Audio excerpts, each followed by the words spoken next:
and that'll give me O. And again, I know H is equal to 10 meters per second. And cosine of theta is going to be cosine of 25 degrees. All right, and that'll give me A. All right, so when you plug these into your calculators, right, most of you all I think are using your iPhones or something. When you use iPhone, you've got to type in your angle first and then press sine. Also, make sure that your calculator is in degrees, okay? It's like in the bottom left corner. If you press it, it'll switch from degrees to radians. In degree, it'll say DEG, radian, it'll say RAD. So just make sure to pay attention to that. All right, so you would type in 25 and then press sine, and it'll take sine of 25 degrees. Then you multiply by 10. But me on my calculator, because I got a Samsung, yay to all my Samsung Android folks out there. But if you have that or you got a calculator on your phone, you can just go ahead and do 10 times sine of 25 degrees. Boom. And that'll give you your answer. Okay. So,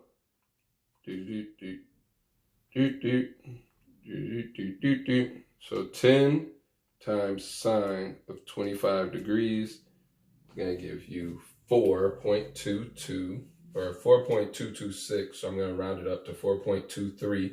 My units are still meters per second. So that's O.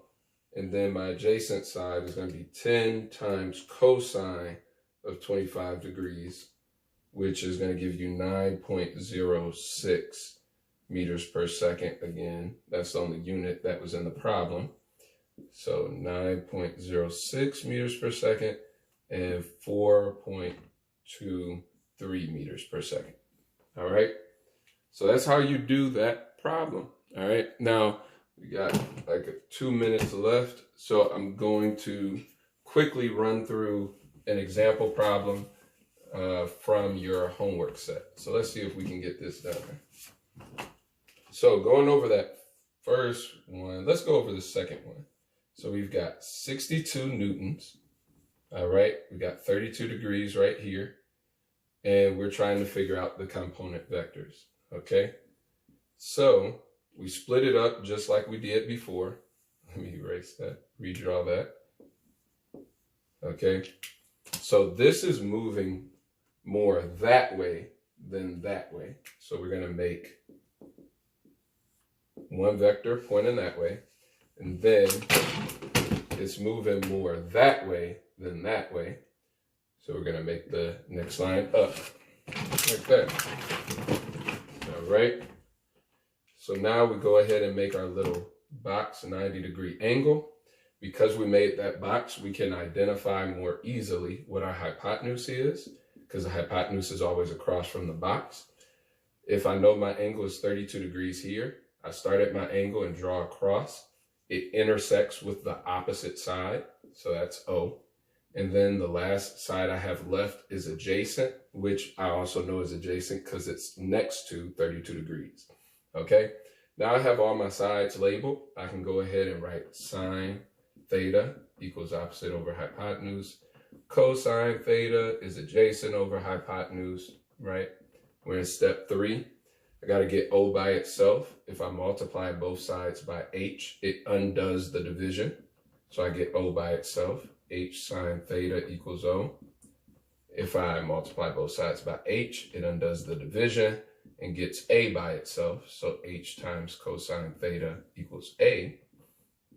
All right. Now I can plug in my variables. I have 62 newtons times sine of 32 degrees equals O. And I have 62 newtons times cosine of 32 degrees equals A. All right, so I know my final units are going to be in newtons either way. All right, because that's the only unit here in the problem. So I can do, again, if I was using an iPhone, I would do 32 sine, and then I would multiply that number by 62. And remember, it's not 32 times sine, it's 32, and then you just press the function sine. It should go ahead and take sine of 32. And then you multiply by 62.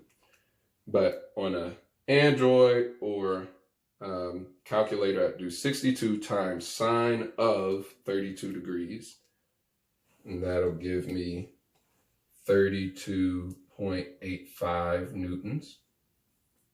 And then I'll do 62 times cosine of 32 degrees, which will give me 52.58. I rounded up to 58 newtons. Okay, so adjacent is 52.58 newtons, and then opposite is 32.85 newtons. All right, so that's how you do that problem. Again, just remember the 4 steps. Make your triangle with the vectors pointing in the proper directions. Identify opposite, adjacent, and hypotenuse. Always identify hypotenuse first.